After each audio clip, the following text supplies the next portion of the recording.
Oh, attention, terrible chute, une erreur de parcours. 4 Days of Dunkirk, a very tough stage race in northwestern France, won by some of the greatest cyclists in the history of our sport. It coincides with the Giro d'Italia, which gets most of the attention, as it should, the first Grand Tour of the year. But 4 Days of Dunkirk getting some attention for the wrong reasons. So the next time you feel like you're having a tough day at the office, and I have plenty of those days, believe me. The next time you think you're having a bad day at the office, take a gander at 4 Days of Dunkirk. This is the French commentation. Big roundabout, 5 miles to the finish line. Motorbike goes the wrong way, hammers the brakes, and perpetrates this crash to Sammy Dumoulin and another rider. They follow the motorbike the wrong way on the roundabout. Motorbike grabs the brakes. This is a TV motorbike. And I'll tell you one of the most horrible things I've seen in a long time. They keep filming. What in the hell is going on? A lot of questions. Was the motorbike misdirected somehow? And so it's not theoretically the fault of the driver, although you don't hammer your brakes until you check behind you to see if the peloton has followed you. If they have, you cannot slam on the brakes in that moment. Riders will be on you and get hammered, and that's exactly what happened. Motorbike hits the brakes, riders plow into each other and go down.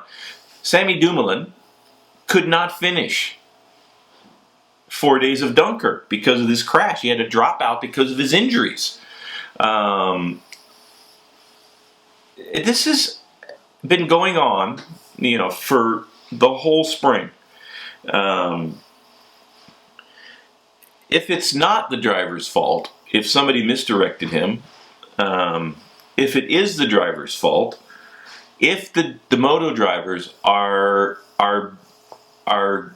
under pressure from the race directors, the TV network, the sponsors somehow, if they're under extra pressure, if they're inexperienced, although that has not been shown to be the case in some of the other high-profile crashes involving motorbikes and following professional bike races, a lot of questions.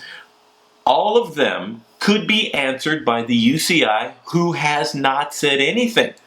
Why hasn't a meeting been convened whereby the UCI recognizes this problem and suggests or insists on a different way of having motorbikes interact with the professional peloton? And why did the motorbikes continue to plague the sport this year? It's really, really disturbing, because the men and women that are cyclists, this is their livelihood. And if the UCI cannot provide them with a safe working environment, then the UCI is redundant and needs to be replaced. And without leadership from the UCI and Brian Cookson looking into this, convening a panel, insisting on what are the rules of engagement between the motorcycles, the cars, the helicopters, and the peloton, without a comprehensive understanding what each person's role is, these crashes are going to continue to happen, continue to plague our sport. And what needs to happen? What possibly could be worse than a rider losing his life, like Antoine Demoitier did earlier this spring after being hit by a motorcycle? And why is there such a void in leadership with the UCI? These are just a few of the questions. The stage was won by Brian Coquard, that won 3 out of the 4 stages of the 4 Days of Dunkirk. So great riding by Brian Coquard. But for Sammy Dumoulin, it's an absolute disaster. He's been a pro for a long time. He's won a lot of prestigious bike races. And why cannot the UCI provide a safe working environment for the athletes it is their job to represent.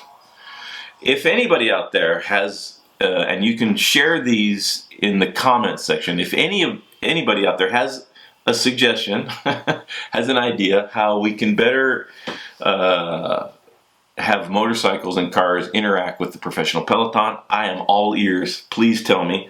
I will pass them along through these videos. Hopefully Brian Cookson will watch some of them, but you know, something has to be done immediately, or this is going to continue to be a problem in professional cycling. I honestly, I cannot believe I do these videos on such a regular basis. How is it that almost every week there's some catastrophic disaster perpetrated by the cars and motorcycles that surround the professional peloton? And why won't the UCI do anything about it? Please, please lead us. And in the void of leadership, that will be filled by chaos, by mayhem, by insanity. And that's what's happening in professional cycling. So Brian Cookson promised a new era, change from the previous administration. And that has not been the case.